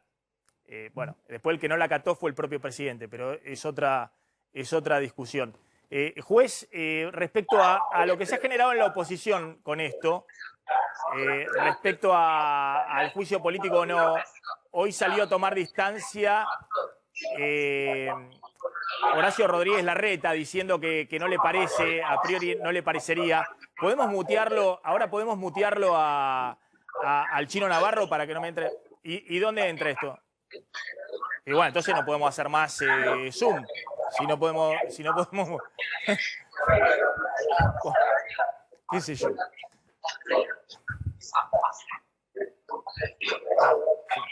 Bueno, juez, a ver, no sé si se entendió lo que dije. Estoy escuchando por todos lados, digamos, es increíble. Doy charlas todos los días, por Zoom, por StreamYard, por 20.000 plataformas, Webinex, por todas. Pero bueno. Sí, te entendí. Yo no me quiero ir del concepto, no, o sea, es cierto lo que dice el Chino que podríamos haber aprovechado hace 18 meses para que la tragedia sanitaria generara un nuevo contrato social, pero los contratos se hacen y se celebran para cumplirse. Y si el que no la cumple es la parte importante, la más importante, ahí estamos jodidos, porque todo contrato requiere de una autoridad Y la autoridad no es la que deviene de la ley, porque seguramente que si tenemos que meternos adentro por la cepa delta, seguramente por la salud de nuestros hijos, nuestros viejos, nuestros amigos, lo vamos a hacer. Pero el tema es la autoridad. Yo entiendo que el concepto de la autoridad, esa autoridad ética, esa autoridad moral que tiene que tener quien da la orden, quien la dicta, desde donde emana, ha quedado totalmente herida de muerte. Esto lo digo con toda sinceridad porque no es un error, han sido una sucesión de errores sistemáticos en el medio de la pandemia. Esto es lo que ha terminado de poner en evidencia una conducta de una altísima cuota de inmoralidad. El tema del juicio político, yo soy un diputado, a mí no me gusta generar expectativas que no se van a cumplir. Yo no creo que la oposición pueda juntar en la mayoría necesaria para este tipo de cuestiones, a pesar de ser uno de los firmantes del pedido de juicio político, porque esa es la herramienta que establece la Constitución para sancionar una inconducta del primer magistrado.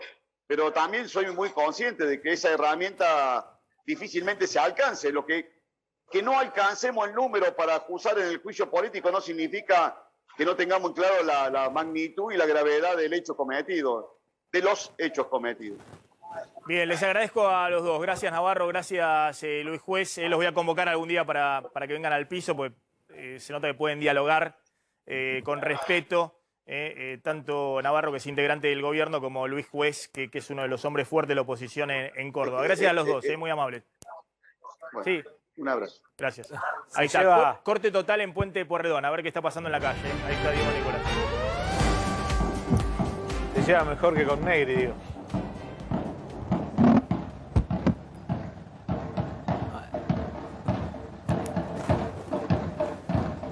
Diego, te escuchamos. ¿Qué está sucediendo ahí?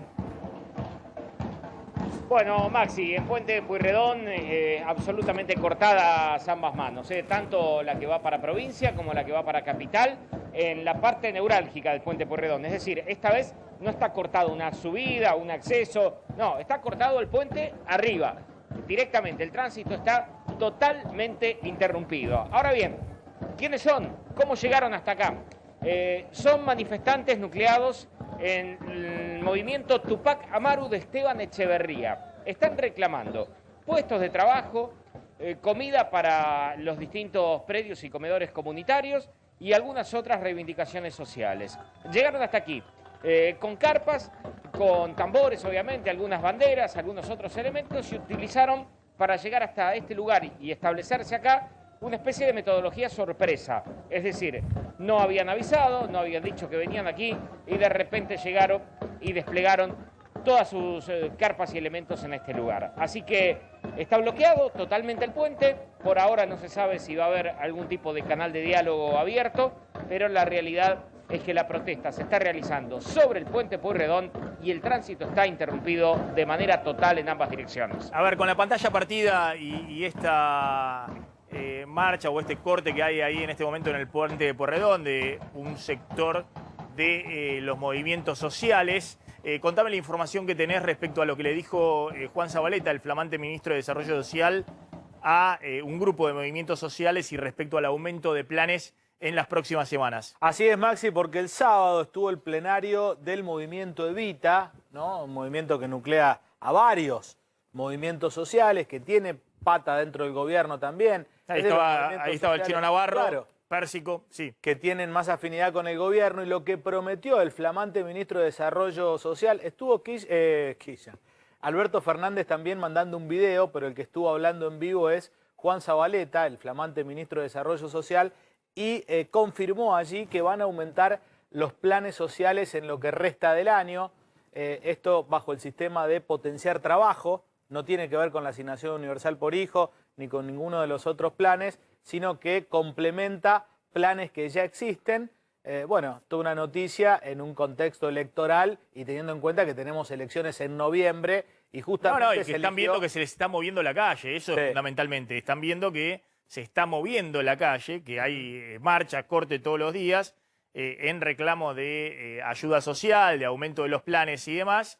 De hecho, nosotros contamos cómo Zabaleta tuvo que postergar su asunción porque hubo una mega marcha de los movimientos sociales afines al oficialismo, cuando Juan Graboy decía, ojo, que la paz social está en peligro. Así es, y la reacción del gobierno es justamente aumentar entonces la ayuda social. Fue en un clima de extrema cordialidad, recordemos, es parte del gobierno, Sí. el movimiento Evita, pero no deja de ser un tema al que le prestan especial atención en el gobierno porque, como vos decís, bueno, la calle está caliente. Bueno, está el doctor Hugo Pizzi, que es infectólogo, está en Córdoba. Gracias, doctor, por atendernos, muy amable. ¿Cómo estás, Maxi? El gusto de verte.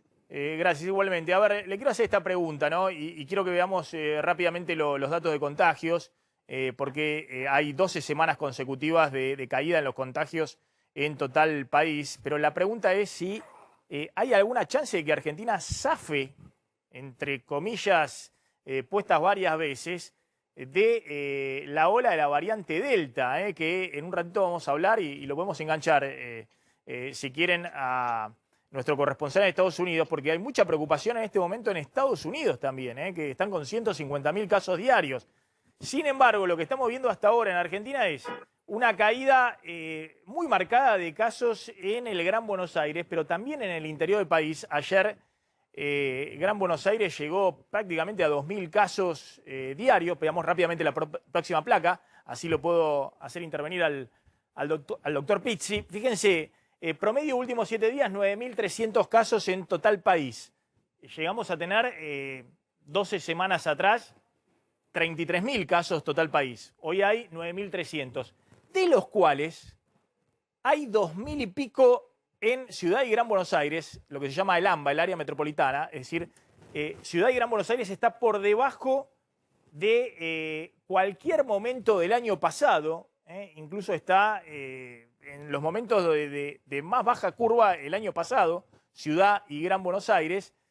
Y hay 7.000 casos en el resto del país. Ahí todavía se está con un nivel más alto, pero también en baja.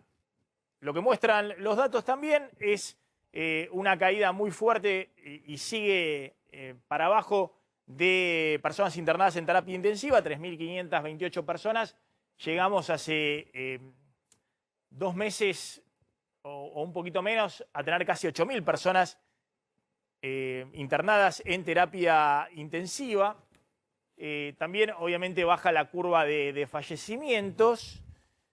Y todo en un contexto en el cual el gobierno está tratando de apurar las segundas dosis de vacunación y le falta todavía.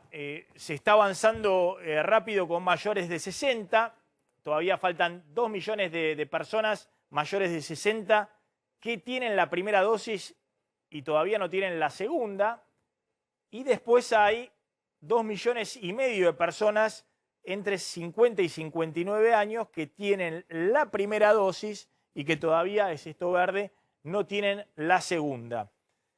Si uno se fija el total de mayores de 18 años que le falta la segunda dosis, bueno, ahí tiene una cantidad enorme, ¿no? Más de 16 millones de vacunas que están faltando. Pero rápidamente, lo que estamos viendo es que al menos en la población objetivo de más de 60 años, se está con segundas dosis llegando a un 60% de cobertura, población objetivo más de 60 años. Ojo que se viene sí rezagado en la población entre 18 y 59 años con comorbilidades, que hay solo 27% con segundas dosis. Ahí falta mucho, falta mucho.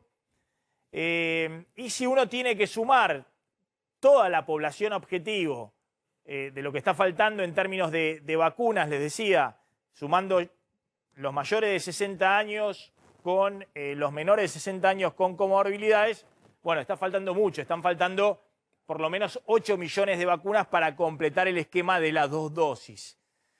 Pero, claro, esto era, 18 con factores de riesgo, claro, exactamente, es como decía recién.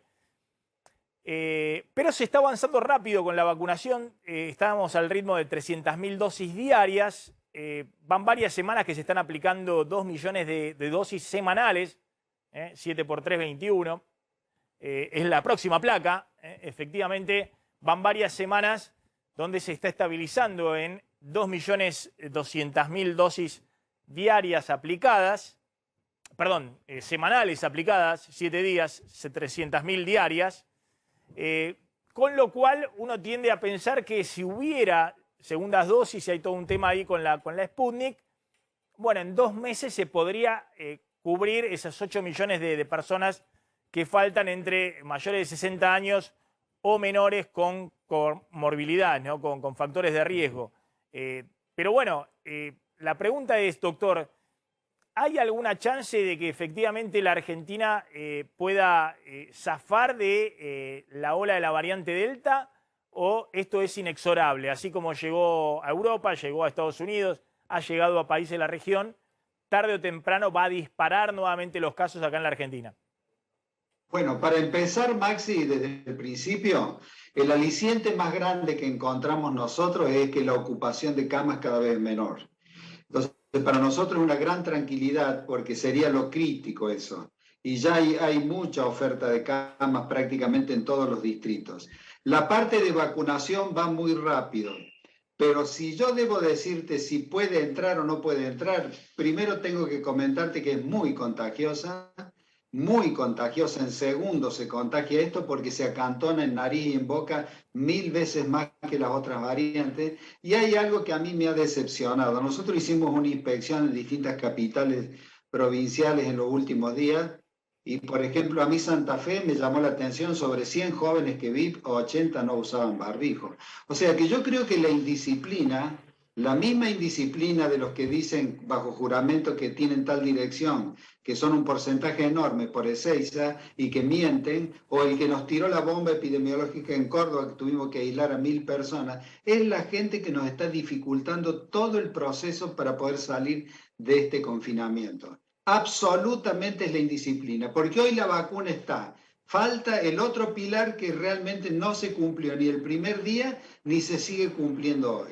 El futuro aparentemente va a tener que circular, calculamos 20 días, 25 días, pero creo que cuando uno es rápido, expeditivo en la colocación de vacunas, está poniendo diques de contención. Y convengamos que hay un 65% vacunados o no, que todavía siguen cuidándose como el primer día. Ese es el bastión de la reserva criteriosa y con sentido común que tiene este país. Doctor, después vamos a hablar con Estados Unidos, que están teniendo un tema muy importante con la variante Delta, tanto en contagios como aumento de internaciones y fallecimientos, pero creo que el 95-97% de esas internaciones es gente que no quiso vacunarse, porque ahí sobran las vacunas y hay gente que no se quiere vacunar. Ahora, lo que uno nota acá en la Argentina, estamos en plena campaña electoral, no me voy a meter de nuevo con el tema de la foto del presidente, pero hay un mensaje de que se abra todo y que en todo caso la variante Delta nos tome con la mayor cantidad de población vacunada con 2 dosis. Por eso le decía la pregunta, ¿usted cree que es inexorable el aumento de casos y en todo caso va a depender del ritmo de vacunación con 2 dosis que las internaciones y los fallecimientos disminuyan o aumenten? Sí, estoy totalmente convencido. Circular va a circular, porque insisto con el tema de la disciplina. Hay gente que realmente no ayudó nunca ni sigue ayudando. Y un grupo indisciplinado ante una variante tan contagiosa como es un elemento muy malo para el futuro. Entonces, yo creo que va a circular. Creo que los que estén vacunados van a pasar indemnes, porque se van a tener que cuidar, pero van a pasar indemnes. Inclusive si por mala suerte se contaminan, no van a tener un cuadro ni grave, ni van a tener que ser internados, ni mucho menos.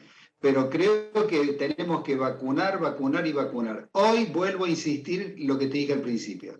Tenemos vacunas. El problema nuestro es la indisciplina de la gente. Todos los días sacando fiestas clandestinas, gente que viene y que no cumple con las cosas. Pero lo peor es de que ahora hay algunos que ya firman la declaración jurada. O sea que hay cosas que son insólitas. Y a los antivacunas hay que comentarles que el señor que vino de Perú y que tiró la bomba epidemiológica en Córdoba, que hubo que aislar 1000 personas, cerrar 5 colegios y demás, está internado luchando por la muerte. Él se negó a colocarse la vacuna. En su momento, 62 años tenía.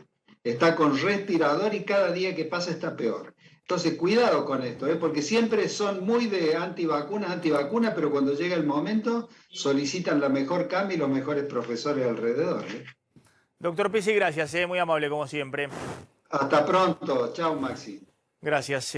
Vamos a la tanda de este consejo. Corte total en reclamo de planes sociales. Corte total en ambos sentidos. Atención que, bueno, hay que ver qué pasa con el acto de Avellaneda. Estoy hablando de Puente Pueyrredón, ¿no? Me imagino que esto no dificulta cómo va a ser el acto. Pero en general últimamente no son con militancia. Claro, no es con gente, son todos dirigentes. Cuando va Alberto Fernández y dice usted es el pueblo, en realidad son dirigentes políticos los que van a los actos. Sí, el tema de las medidas de restricción, ahí ahora se están cumpliendo, por lo menos. Sí, va a haber un acto de entrega de viviendas también. En ese marco va a ser la presentación. O sea que va a ser con poca gente. Sí, ¿no? sí, esto no dificulta, digamos. No, porque no es un acto donde estén movilizando gente. Imagínate, en un contexto así no están movilizando a grandes cantidades de personas. Sí, 3 de la tarde y por los ahí se retrasa un poquito, Maxi. Y los funcionarios van de otra manera, digamos, claro, a los actos. Vamos a Estados Unidos porque, atención, mucho revuelo con lo que está sucediendo en Afganistán, por supuesto. Ayer habló finalmente el presidente Biden tratando de justificar el tema de retiro de tropas y esas imágenes dantescas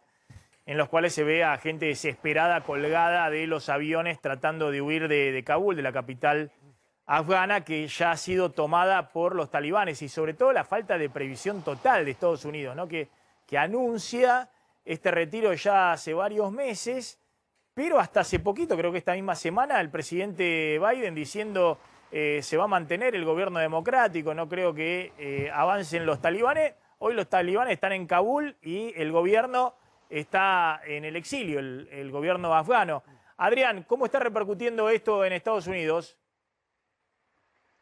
¿Qué tal? Buenas tardes, Maxi. Así es, Biden por estas horas, a raíz del discurso de ayer y a raíz de las imágenes que vimos, como bien las describiste vos, dantescas, de gente cayendo de un avión tratando de escaparse, 7 murieron en ese episodio, fue mucho más trágico todavía de lo que se vio, con un aeropuerto de Kabul que ahora se ha reabierto para establecer una suerte de puente aéreo entre Afganistán, y no solamente los Estados Unidos, sino los otros países que intervinieron en lo que dieron en llamar la reconstrucción de Afganistán después de la invasión en 2001, ¿no? Fueron 20 años de ocupación que ahora terminaron mal, terminaron no solamente con estas imágenes y estos hechos terribles, sino también con un intercambio de culpas. Acá le llaman el blame game, o sea, el juego de las acusaciones, el juego de las culpas, entre el presidente Biden, que ayer directamente le echó la culpa al presidente saliente, bueno, al presidente depuesto, no saliente,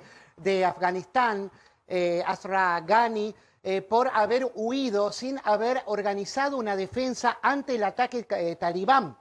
Justamente por lo que se lo cuestiona a Biden y que Biden cuestiona también a las fuerzas de ocupación allí, fue por qué avanzaron tan rápidamente, por qué no se opuso resistencia después de que los Estados Unidos invirtieron en estos 20 años de ocupación 83.000 millones de dólares para hacer un ejército regular, poderoso y tratar de salvaguardar justamente las instituciones democráticas, bueno, o por lo menos democráticas a imagen y semejanza de los Estados Unidos, que lograron hacer funcionar ahí en todos estos años con un traspaso de poder incluido en 2014, pero que de acuerdo a los informes de inteligencia que tenía Joe Biden, esto no iba a suceder que los talibanes avanzaran tan rápido y convencieran a las tropas que no efectuaron un solo disparo para detener a los talibanes, las tropas afganas, ¿no? Hablamos de cómo los fueron convenciendo para llegar hasta ahí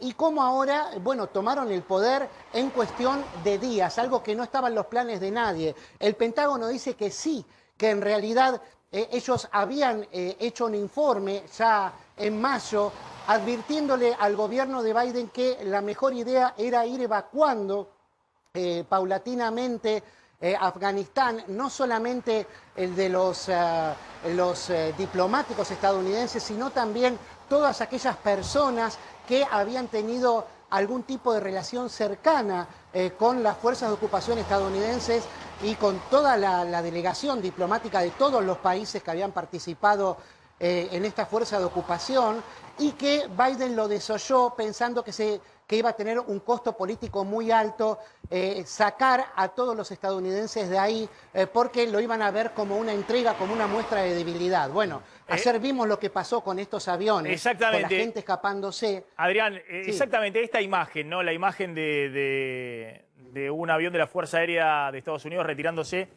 Claro, algunos decían es como la imagen de, ¿se acuerdan de esas imágenes famosas en fotos y películas en blanco y negro o coloreadas del retiro de Saigón en 1975, de la guerra de Vietnam, despegando los helicópteros del techo de la embajada norteamericana, llevándose a los que podían en la evacuación? Esta imagen, Adrián, a ver si vos coincidís. Ojo que no es solamente el drama de lo que ocurre en Kabul, en Afganistán, no sé, 20.000, 30.000 personas que se consideran que han colaborado, digamos, en la transición con Estados Unidos y las fuerzas de ocupación estos 20 años y que ahora están en la mira de los talibanes, sino también la imagen de Estados Unidos frente al mundo. Ojo que Estados Unidos hace contrapeso con China y con Rusia en distintos lugares estratégicos del mundo. Y eso, ojo que para los aliados de Estados Unidos, ¿no? Los que buscan Estados Unidos, no sé, Ucrania contrapesar al avance de Rusia. Bueno, obviamente Israel en Medio Oriente, más allá de que Israel es una potencia militar en sí. Y otros países que están ahí en un eje de confrontación, Taiwán, en un eje de confrontación permanente con China o con Rusia. Ojo que esto puede cambiar, me decían, el panorama mundial y lesionar fuertemente también el poder de Estados Unidos a nivel mundial. Adrián, es un poco estos análisis que estaban haciendo. Sí, desde luego. Estos son básicamente los que estás trasladando vos, son los análisis que se hacen también aquí de Estados Unidos de acuerdo a cómo queda la imagen de los Estados Unidos en el mundo, el poder justamente de esta foto, de estos videos, son una postal clara de una derrota. Así lo interpretó también, por ejemplo, Irán, uno de los países que limita con Afganistán, subrayó lo de derrota militar, por huida, justamente por no poder contener al avance de los talibanes, de un enemigo que estaba ahí hace 20 años y con el que nunca se pudo prosperar. Dar una idea también de lo inútil que es una ocupación o este tipo de ocupaciones, a pesar del tiempo que pasan y de todos los esfuerzos por hacer un gobierno estilo occidental, justamente, y también hasta de las burlas de China, ¿no? Que desde el aparato estatal de Beijing, justamente, decían que había sido más ordenada la salida de los Estados Unidos de Afganistán que la transición entre Trump y Biden con el asalto al Capitolio incluido. O sea, se llega a este nivel, a una falta de respeto y a un desconcierto que se vio incluso ayer en la Casa Blanca con un presidente Biden que se vio forzado a dejar sus vacaciones en Camp David, de la residencia que tiene a 120 kilómetros de la Casa Blanca, para dar un discurso leído por teleprompter, no contestar preguntas e irse de nuevo a la residencia de veraneo en Camp David. O sea, son imágenes que no están cayendo bien. Es el primer gran golpe que tiene Biden, donde Biden se encargó, como les decíamos recién, de echarle la culpa al Pentágono, de echarle la culpa a las fuerzas afganas, justamente leales a los Estados Unidos, y también de repartir la responsabilidad con los presidentes anteriores de Estados Unidos, con George Bush hijo, con Obama, con el propio Donald Trump, diciendo que ellos tampoco habían decidido una retirada y que nunca iba a ser un momento fácil para retirarse. Bueno, a pesar de lo ordenado que fue este discurso y de todo lo que intentó sacando la guitarra Biden, ¿no? Justamente no lo logró y está siendo criticado incluso por medios afines como el New York Times o la CNN, porque, bueno, realmente haber dejado en manos del enemigo, de incluso un enemigo ideológico de base, de lo que aquí son los liberales en los Estados Unidos, sin disparar un solo tiro, es visto realmente como una derrota de la que todavía no medimos las consecuencias, porque además se puede volver a transformar Afganistán en una colmena terrorista, nuevamente como lo fue antes de 2001. Ese es el efecto práctico a la larga, que puede ser muy peligroso. Adrián, brevemente, de todas maneras, Biden, ¿no? No sé si tenemos imágenes de Biden anoche, pero ratificando el tema de la salida de las tropas norteamericanas de Afganistán, que fue una promesa de campaña de Biden. Uno tiende a pensar que si fue una promesa de campaña es que la mayoría o las encuestas en Estados Unidos estaban dando como positivo que Estados Unidos trajera a sus tropas finalmente de Afganistán. Esto es así, digamos, la opinión pública, me imagino que todavía no hay encuestas y demás, pero Biden hace esta movida porque también había una presión fuerte de la opinión pública, más allá del costo económico y demás. Sí, a ver, la promesa era irse a Afganistán, pero dejar un gobierno de transición, no esto, no una entrega sin ningún tipo de acuerdo con las fuerzas ya instaladas ahí y con una sociedad que fue cambiando. No se sabe todavía si de manera natural o artificial, pero que ya vio muchos cambios culturales y sociales.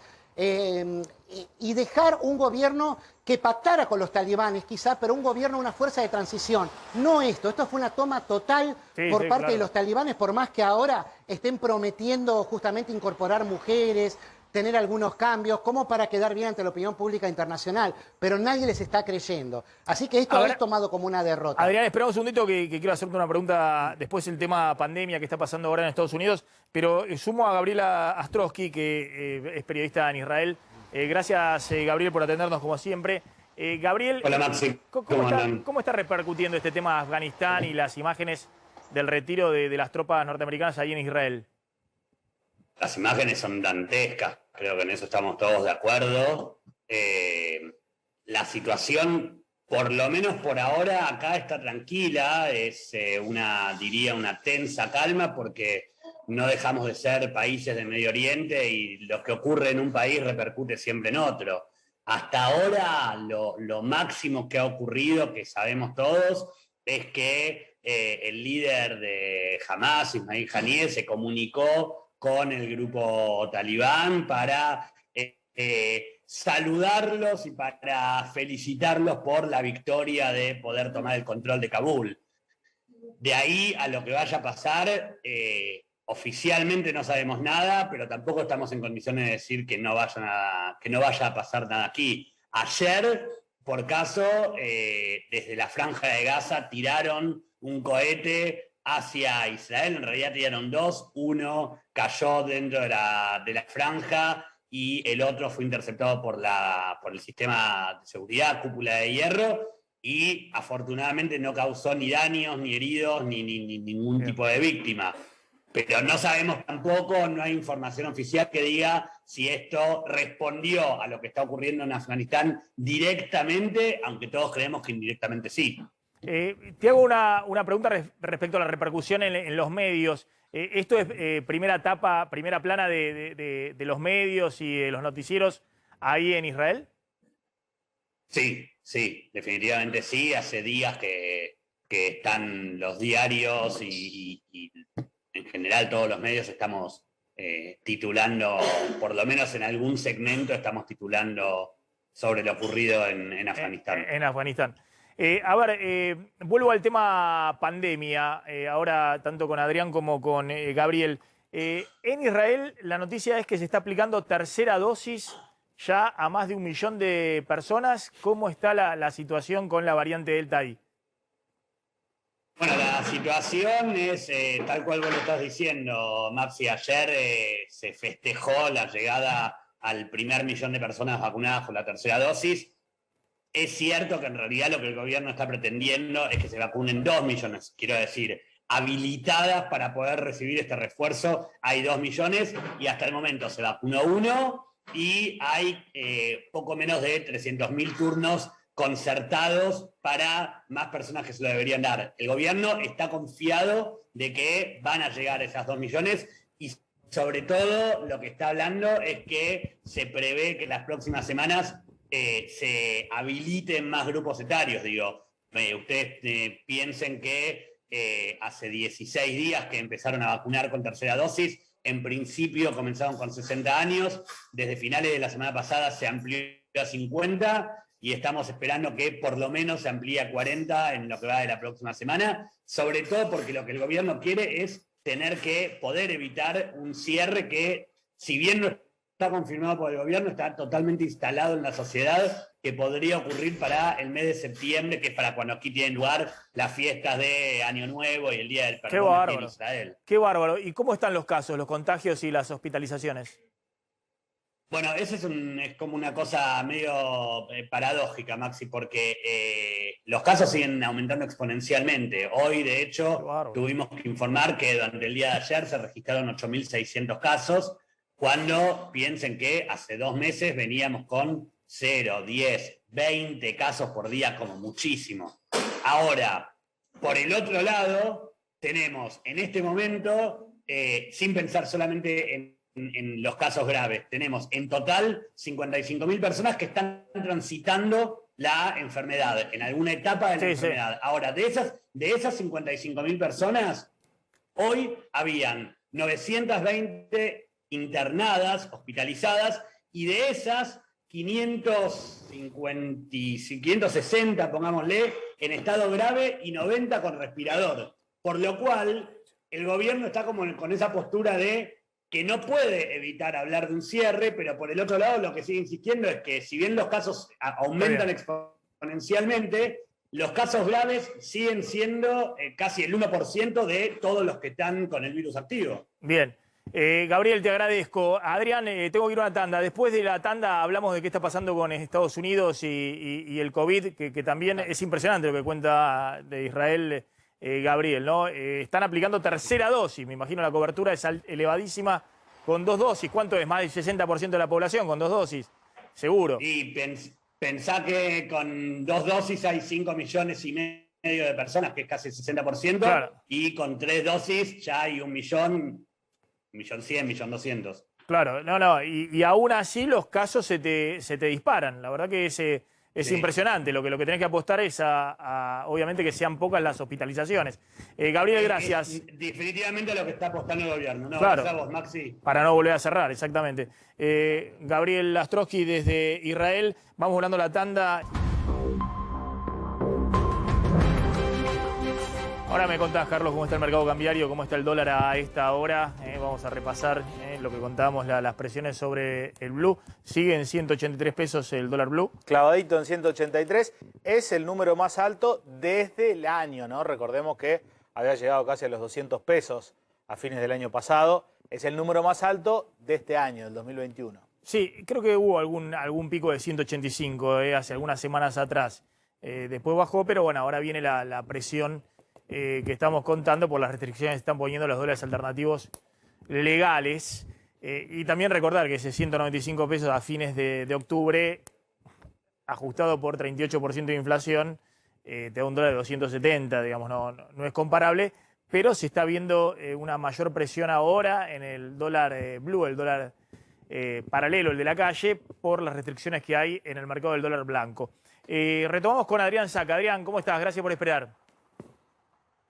No, ¿qué tal? Por favor. Bueno, sí, ¿cómo está el tema? Hablando... El tema COVID en Estados Unidos. Siguen con récord de casos y mucha preocupación por los no vacunados. Exactamente, sí, la preocupación se basa sobre todo en los no vacunados, pero también en los vacunados con 2 dosis por empezar a infectarse, a pesar de estar vacunados, pero obviamente sin llegar a instancias de hospitalización y menos aún de muerte, ¿no? Es un 97% de los casos que requieren hospitalización y en algunos estados un 99.9% son de no vacunados. Esto hay que dejarlo en claro, acá lo tienen claro, pero de todas maneras la gran diferencia con la cepa Delta es que los que estamos vacunados también podemos transmitirla, que es algo que se descartaba con las cepas anteriores. Pero más allá de eso, lo importante, la noticia del día tiene que ver con la posible aplicación de una tercera dosis, como recién veíamos que ya empezaron a hacer en Israel hace 15 días.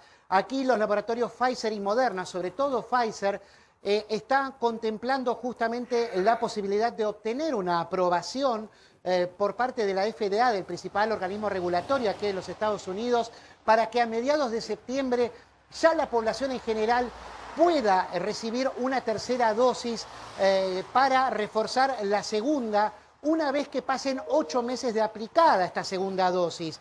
Esto está basado justamente en la situación en Israel, en los estudios que se hicieron ahí, en estudios que se hicieron en Canadá y también en estudios que se hicieron aquí en los Estados Unidos, en la Mayo Clinic, donde se ve que justamente las posibilidades de infección pasados 6 meses de aplicada la segunda dosis, aumentan. De infección, ojo que con la segunda dosis se sigue previniendo muy bien y con buenas chances la hospitalización y por supuesto la muerte. Entonces, teniendo en cuenta esto, la propuesta de Pfizer es justamente vacunar con tercera dosis, que es algo que el gobierno de Biden anunciaría de un momento a otro. Puede ser hoy mismo. Bien, de todas maneras, todavía la CDC, la Central de Control de Enfermedades de Estados Unidos, todavía no recomendó ni siquiera una dosis adicional para la monodosis de Johnson. Porque en Estados Unidos hay la mayor cantidad de personas vacunadas con Pfizer y Moderna, pero también hay una cantidad relevante de personas con una dosis de Johnson. Hasta ahora, oficialmente, ni siquiera se ha recomendado que se den una segunda dosis ahí. Claro, exactamente. Los que tienen la vacuna de Johnson & Johnson, que es cerca de un 4%, 4 a 5% entre todos los vacunados, necesitarían un refuerzo, pero de algunas de las otras vacunas que se aplican aquí, que son la de Moderna o Pfizer, es decir, la que tiene la tecnología mRNA mensajero. No se está estudiando hacer una segunda dosis de la misma de